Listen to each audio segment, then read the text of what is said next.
안녕하십니까. 생화학 강의를 담당하게 된 최영현 교수입니다.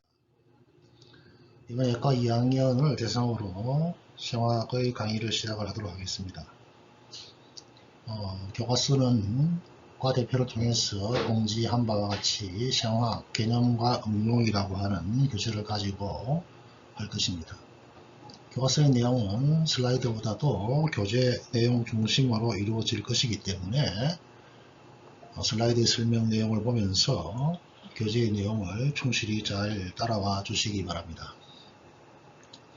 생화의 1학기 평가는 제시한 바와 같이 출석, 과제, 중간, 기말 10, 10, 40, 40%로 일단은 제시를 하였습니다만 이것이 그대로 이루어질지는 모르겠습니다.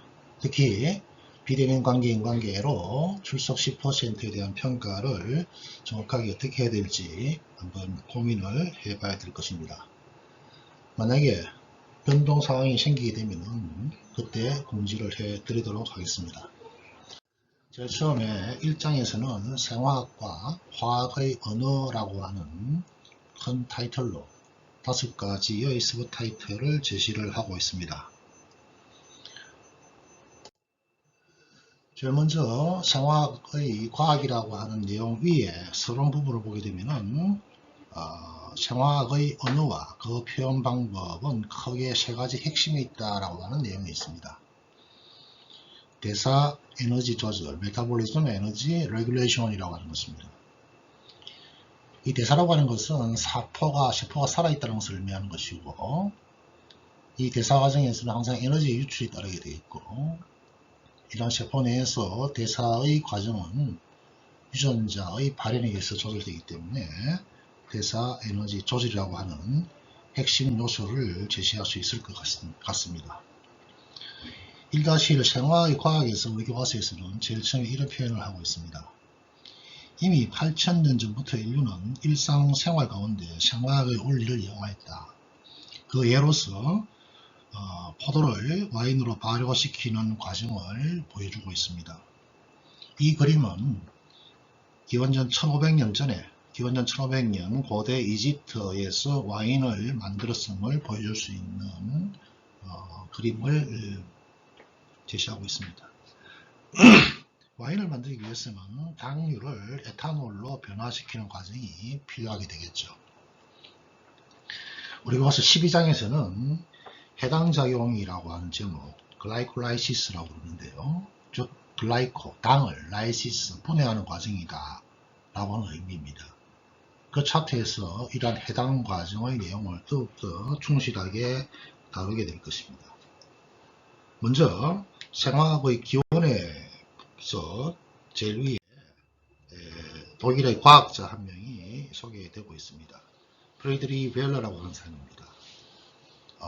1800년에 태어나서 1882년에 돌아가셨으니까 그 당시로는 굉장히 장수를 하신 분임을 알 수 있습니다. 시안산이라고 하는 것을 발견을 하였는데요. 시안산의 내용에 대한 것은 궁금하신 분들은 인터넷을 찾아보시기 바랍니다. 이 사람에 의해서 독자적인 과학 학문의 하나로서 생화학이 자리 잡게 되었다라고 하는데 그 근거가 무엇이냐면은 이 사람은 1828년에 무기 화합물인 암모늄 시아네이트로부터 유레아라고 하는 요소가 합성될 수 있다는 것을 최초로 증명하였습니다. 즉 어떤 물질이 만들어지는 것을 생화학적 개념으로서 묘사한 것이 처음이었죠. 그래서 생화학의 기초가 마련되었다 이런 표현을 쓰고 있고요. 이 사람의 발견을 기념하기 위해서 만든 우표에 보면은 이 사람이 만든 개발한 이 공식이 우리 교과서에 나와 있는 공식이 여기에 나타나 있음을 알 수가 있습니다. 그 다음에 소개되는 또 다른 과학자가 바로 여러분 잘 알고 계시는 루이 파스테라라고 하는 사람입니다. 역시 프랑스의 중요한 프랑스 과학자죠. 19세기에 이 루이 파스테르는 이런 발효 과정에 대한 연구를 굉장히 많이 수행하게 됩니다. 이러한 그 업적에 의해서 프랑스 와인 산업에 굉장히 기여를 또 많이 하고 있는데 이 사람의 연구 결과는 이미 지금은 다 알려져 있는 과정입니다만은, 당이 에탄올로 되는 발효 과정은 효모균 단독으로 만들어지는 과정임을 밝히게 된 것이죠. 이러한 발견을 바탕으로 발효 혼합물에서 박테리아를 분리해내는 연구를 또한 수행을 한다고 했습니다. 이건 아마 여러분들이 고등학교 고화세에서 나오는 그림일 것인데요. 동료학자인 이분과 함께 이런 가설을 만들어내기도 합니다. 그 당시에 루이 파스텔레가 연구했던 연구소고요. 이걸 리모델링 하여서 다시 지금 깨끗한 연구소가 지금도 존재하고 있습니다. 우리나라에도 파스텔레 연구소가 또 있죠. 그 다음 우리 교과서에서 또 에드워드라고 하는 사람 이야기가 나옵니다. 그 사람의 연구 결과에 의하면 완전히 죽은 효모세포 추출물이 설탕을 에탄올로 변화시키는 발효의 전 과정을 수행할 수 있더라. 즉 효모세포가 죽어있다. 죽은 효모세포로서도 발효가 가능하다. 그럼 그 안에 뭔가 있다는 것을 의미하게 되는 것이죠. 즉 다시 말해서 살아있는 상태가 아닌 상황에서의 실험을 수행한, 즉 시험관 내의 실험을 이루어낸 선두주자가 되겠습니다. 그 다음에 밑에 교과서 2페이지 오른쪽 아래에 보면은 엔자임이라고 하는 용어가 나옵니다. 즉 인비트로 실험을 통해서 나온 이름이 바로 이 엔자임이라고 하는 요소인데요. 즉 어떤 반응을 촉매하는 물질들 우리가 통틀어서 엔자임이라고 그러죠. 그 당시만 하더라도 생화학 반응에 어떤 촉매제가 있을 것으로 여겨졌을 뿐 효소의 정확한 기전은 알려진 바가 없는 그런 문제였죠. 또한 효소의 구조가 당시로서는 굉장히 복잡하기 때문에 화학적으로 또 이해를 잘 하지 못한 그런 상황이었습니다. 그러다가 제임스 썸머라고 하는 이분입니다. 이분에 의해서 유래아제가 다른 화합물처럼 결정화될 수 있다. 유래아제는 요소를 암모니아와 이산화탄소로 가수 분해시키는 효소죠. 이분이 유래아제라고 하는 요소를 크리스탄 이렇게 결정화 시킬 수 있다는 것을 논문으로서 발표를 하게 됩니다. 즉 단백질은 크고 복잡한 구조이지만 단지 유기화합물에 해당하는 것이다. 다시 말해서 화학 및 물리적인 방법으로 이것을 역할을 규명할 수 있다는 것을 보여주는 그런 실험 결과가 되겠습니다. 3페이지 오른쪽 왼쪽 아래 제일 아래 테라그래프 효모세포는 당을 에탄올로 발효시켜 와인을 만드는 방면에 박테리아는 동일한 당을 아세트산으로 변화시켜서 식초를 만듭니다. 그럼 왜 그럴까? 동일한 당을 가지고 발효를 하는데 왜 서로 다른 산물이 만들어지느냐? 결국 이게 관여하는 효소가 다르다는 것이고, 이 효소가 다르다고 하는 것은 뭔가 유전자라고 하는 것이 이 효소의 성질을 결정한다는 것을 알 수가 있겠죠. 그래서 이 질문에 답하기 위해서 관련 효소의 합성에 관한 유전자의 발현을 우리가 또 이해를 해야 합니다. 유전 정보의 단위인 유전자에 대한 아이디어는 그 다음에 나타난 슬라이드에 있는 이분입니다. 오스트리아의 수도사인 그레고 멘델에 의해서 반두콩 유전 연구로 시작이 되었습니다. 이분은 수도사가 되기 전에 이제 과학과 수학을 가르치신 경험이 있는 분인데요. 거기에서 이제 통계적인 아이디어를, 통계적인 지식을 가지고 있는 분이고, 직도하신 분이었고, 그러한 통계적인 원리를 통해서 실험 결과를 과학적으로 설명을 하였죠. 잘 아시는 바와 같이 세계의 법칙, 오일의 법칙, 분리의 법칙, 동리의 법칙이라고 하는 세 가지의 법칙이 이 사람에 의해서 이제 완성되게 됩니다.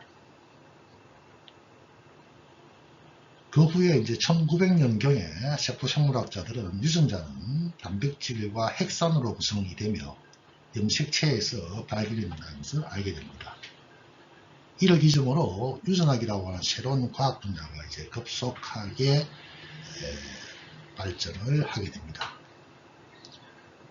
그 다음에 교과서 3페이지 오른쪽에 보면은 뭐 몇 명의 또 과학자가 소개되고 있습니다. 가운데 쪽에 보면은 1940년부터 50년대 초반에 디옥시리보핵산, 디옥시리보익 애시드라고 하는 DNA가 되겠습니다. DNA 구조가 밝혀짐으로써 유전 정보에 대한 인식이 완전히 바뀌게 되었는데요. 굉장히 유명한 사람이죠. 제임스 왓슨이라고 하는 사람과 프린세스 크레이기라고 하는 사람입니다. 이 크레이기라고 하는 사람은 영국의 생물학자입니다. 제임스 왓슨과 함께 DNA의 구조를 발견한 공로로서 1962년에 노벨 생리학 의학상을 수상을 하게 되었습니다. 이 그림이 자기들의 모형을 보여주는 이 그림인데요. 그래서 이러한 DNA 이중나선, DNA가 이중으로 이렇게 오른쪽으로 꼬여있더라고 하는 이중나선 구조를 밝힘으로써 획기적인 분자생물학의 발전을 유도하는 계기가 됩니다. 이 사람들이 공로로 이제 노벨상을 받았을 때는 윌킨스라고 하는 이분과 함께 세 사람이 노벨상을 받았습니다. 이 윌킨스라고 하는 사람은 역시 영국의 생물 물리학자입니다. 엑세슨 결정학을 통해서 구조를 밝히는데 기여를 했다라고는 되어 있습니다. 그 다음에 보여드릴 이 그림은요, 조금 전에 말씀드린 이 왓슨과 크릭이라는 사람이 그 당시에 이 논문을 발표한 것인데요. 이게 1953년에 발표된 네이처지라고 하는 논문에 발표된 2페이지가 채 되지 않는 한 페이지밖에 거의 한 페이지에 해당하는 논문입니다. 이 네이처지라고 하는 것은 영국에서 나오는 주간 과학 잡지입니다. 미국에서 나오는 주간 과학 잡지인 사이언스와 함께 전 세계적에서 가장 영향력 있는 학술지가 될 것입니다. 학술지죠. 이 한 바닥이 채 안 되는 한 바닥이 조금 넘는 이 발견 하나로 이분이 노벨상을 받게 되는데요. 좀 전에 제가 보여드린 그림에서 한 여자분이 있었는데요. 그분이 바로 로잘드 프랭클린이라고 하는 여자 과학자입니다. 이 그림에 의하면은 왓슨과 크릭이 제안한 DNA 이중 나선 그림이 있고, 여기 하나 X선 회절 그리라고 나와 있는데요.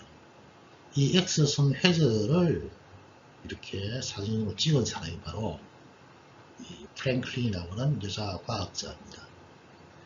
이 여자 과학자가 우리 과학계에서는 다크 레이디라고 이렇게 호칭을 하는데요. 불운의 과학자입니다. 불운의 과학자.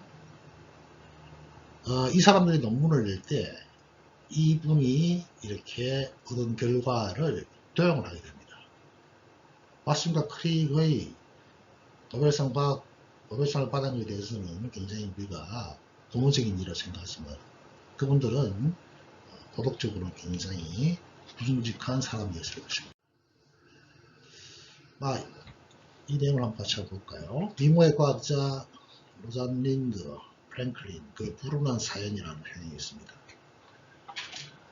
그녀는 1920년에 영국에서 태어났습니다. 케임브리지를 졸업한 아주 우수한, 당시에 아주 여성으로서 케임브리지 대학을 졸업했다는 것은 굉장히 독특한 연구 경력을 가지고 있는 사람입니다. 그래서 엑서슨 결정학을 비롯해서 DNA 바이러스, 석탄, 흑연 구조를 밝히는데 크게 기여를 합니다. 그럼 왜 그러면 이분을 불운한 사연, 불행한 과학자라고 했을까요? 그녀가 살아있을 때 그녀의 업적이 당대에 제대로 평가를 받지 못했기 때문입니다. 또한 동료 과학자들은 그녀의 발견을 가로채기까지 했죠. DNA 이중나선 구조의 발견을 비롯한 수많은 업적을 이루었음에도 이분은 그 혜택을 제대로 받지 못하게 됩니다. 그녀는 안타깝게도 1958년에 아주 젊은 나이, 37세라고 하는 젊은 나이에 사망을 하게 됐습니다. 엑스선 촬영에 굉장히 많은 실험을 하다가 방사선 노출이 심해서 난소암을 얻은 것이 사망의 원인이었습니다.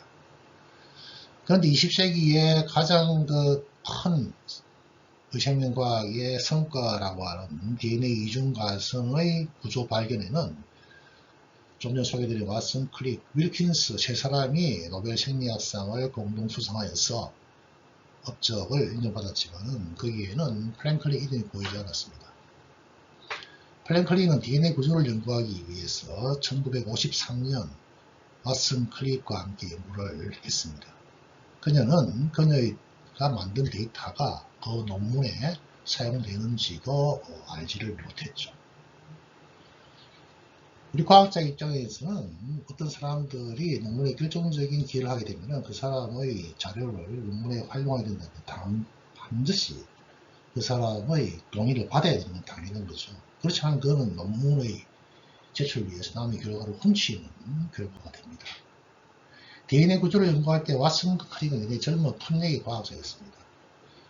왓슨은 미국에서 공부를 했는데요. 인디애나 대학에서 공부를 했는데 인디애나에서 공부를 한 다음에 영국으로 이제 유학을 오게 됩니다. 클릭은 왓슨보다 나이는 많지만은 유니버시티 칼리지 출신입니다. 런던에 별 경력이 없는 그런 사람이었습니다. 그냥 직업선으로 교수를 하고 있는 그런 사람이었습니다. 이들에 비해서 영국 퀸스 칼리지에 있었던 윌킨스와 프랭클린은 굉장히 많은 진전된 연구를 하고 있었습니다. 근데 문제는 노벨상을 받았던 이 두 사람과 함께 노벨상을 받았던 윌킨스와 이 프랭클린이 사이가 좋지 않았습니다. 속된 말로 이 프랭클린을 왕따를 시킨 것이죠. 그리고 왓슨과 크릭과 함께 어울려서 맨날 노닥거립니다. 실험을 하지 않고 어떻게 하면 DNA 구조가 어떻게 되었을 것이다 노닥노닥거리는 거죠. 이 과정에서 이 프랭클린이 찍은 사진, 아까 위에서 보신 엑스레이 회전 사진입니다. 그 엑스레이 회전 사진은 이 두 사람이 왓슨과 클릭, 그 다음에 윌킨스가 DNA 구조가 어떻게 될 것이다 라고 예측을 했어요. 이중 나스는 어땠을 것이다. 그렇지만 이중 나스는 어땠을 것이라고 하는데 핵심적인 증거가 없었어요. 앞 슬라이드에서 본 이 프랭클린이 찍은 엑스선 회전 사진은 DNA 구조를 위에서 찍은 사진입니다. 그래서 윌킨스가 이 사진을 보고 아차 저거구나. 그래서 윌킨스는 프랭클린의 결과를 왓슨과 클릭이한테 보여줍니다. 물론 프랭클린은 알지 못했죠. 그걸 가지고 이제 나선형 모델을 만들게 되고 또 논문을 발표하고 노벨상을 받게 되죠. 노벨상을 받은 것은 프랭클린이 죽은 지 5년 후의 일이었습니다. 그러면 왜 그랬을까요? 그 당시에 영국이라는 데서는 여권운동이 활발했지만은 그 당시에는 여성이 과학적으로 활동하기 굉장히 쉽지 않은 대학이었고 대학에서 일자리 학기도 잘 주지 않았고 또 식당에도 교수 식당에 출입을 못하게 하는 그런 상황이었습니다. 그렇지만은 이 프랭클린은 굉장히 많은 연구를 했어요. 물론 이제 노벨상이라고 하는 것이 살아있는 사람한테 주어진 상입니다. 아무리 연구적이 뛰어나더라도 노벨상은 돌아가신 분들에게는 주어지지 않는 상입니다. 그렇다 하더라도 왓슨과 클릭이 남의 결과를 도용하고 논문을 내고 그걸로 인해서 노벨상을 받은 것은 도덕적으로 비난받아야 할 일이 아닌가 그렇게 생각합니다. 말이 좀 길어졌네요. 여튼간에 왓슨과 클릭에 의해서 이러한 DNA 구조가 밝혀지게 되겠고요. 3페이지 오른쪽 아래에요.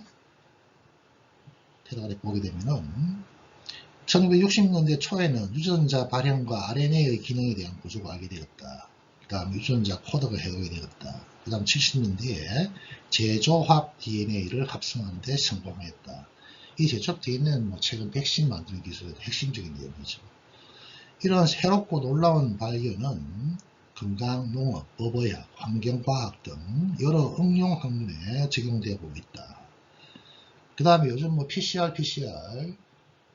코로나 바이러스 검사하기 위해서 PCR 많이 하고 있죠. 저희 연구실에서도 PCR을 많이 하고 있습니다만 이러한 DNA 증폭 연구가 본격적으로 진행이 됨에 따라서 지놈 프로젝트 완성이 되었죠. 그래서 거대한 인류 인간의 염기 서열이 발표되었습니다. 거의 비슷한 시기에 RNA의 유전정보 해독 작용에 대한 것이 밝혀져서 좀들이 이야기했던 유료화제 왔던 효소의 촉매작용과 그 다음에 유전자의 조절이 관여함이 밝혀지게 되었죠. 그리고 21세기에 들어서도 지놈 서열 분석 및 RNA에 대한 유전자 조절로부터 밝혀진 중요한 정보가 생화 연구 전반에 큰 영향을 미치고 있다. 지금 화이자 같은 데서 개발하고 있는 백신이 바로 이 RNA 바이러스, 이 RNA를 기반으로 한 백신이죠. 두 번째, 생화학의 도구 쪽으로 갑니다. 세 번째로 보면 생화학은 실험과학이며 더 나아가 거대한 이론 구성 요소를 포함하는 겁니다. 생화학적 개념과 가정을 이해하려면 반드시 실험을 이해를 해야 된다. 이런 표현이 있고요.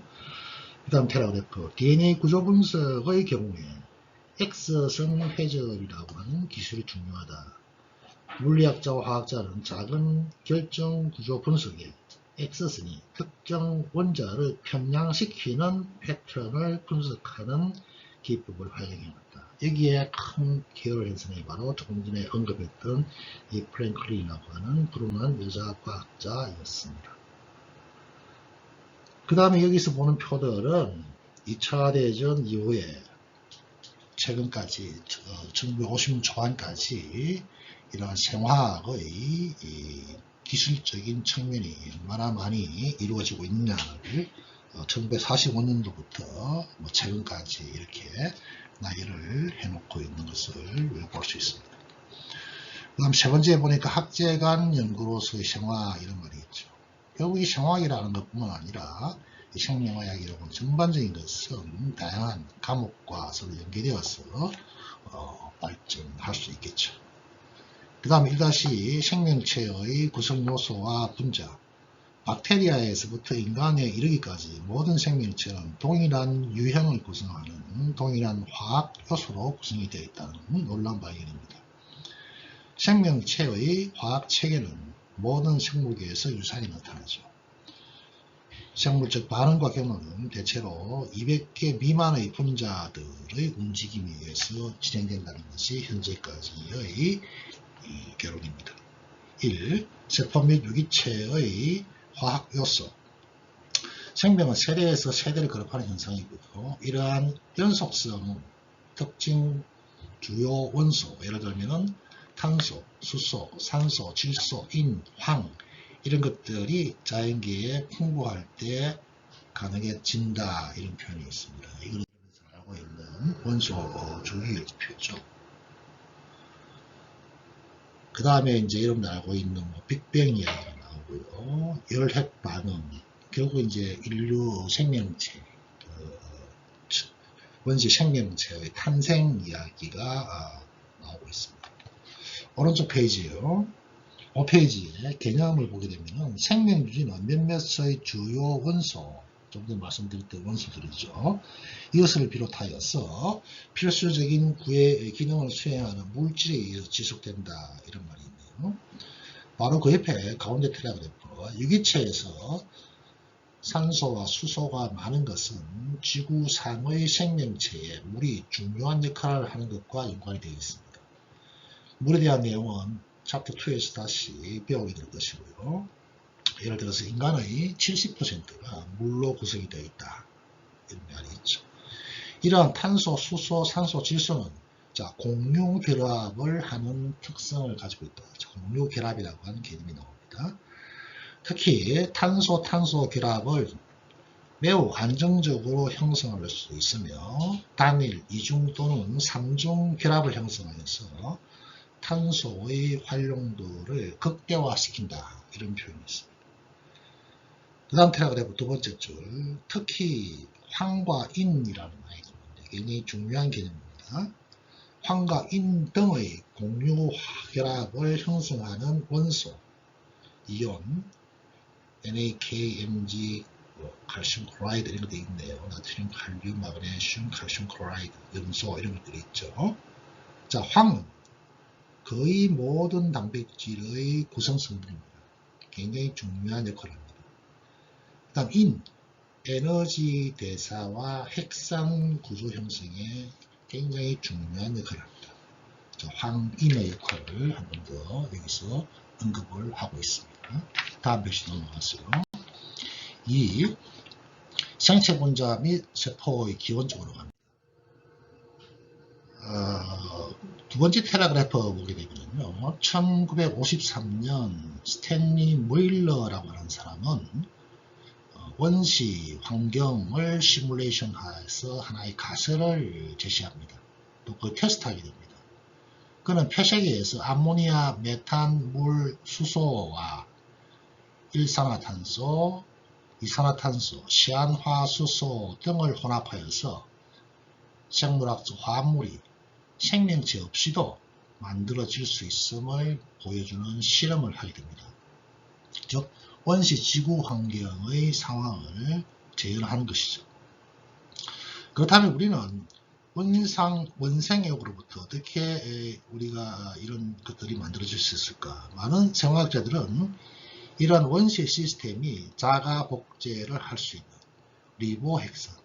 자, 아까 DNA 같은 경우는 디옥시 리보핵선이었어요. 리보핵선은 뭐예요? 리보클리닉 애시드, RNA입니다. 그럼 DNA와 차이점이 뭘까요? 이러면서 RNA, DNA 아까 말씀드렸죠. 디옥시 리보핵선이고 RNA는 그냥 리보핵선이에요. 자, 디옥시 말은 무슨 말이죠? 옥시젠, 산소죠. 산소.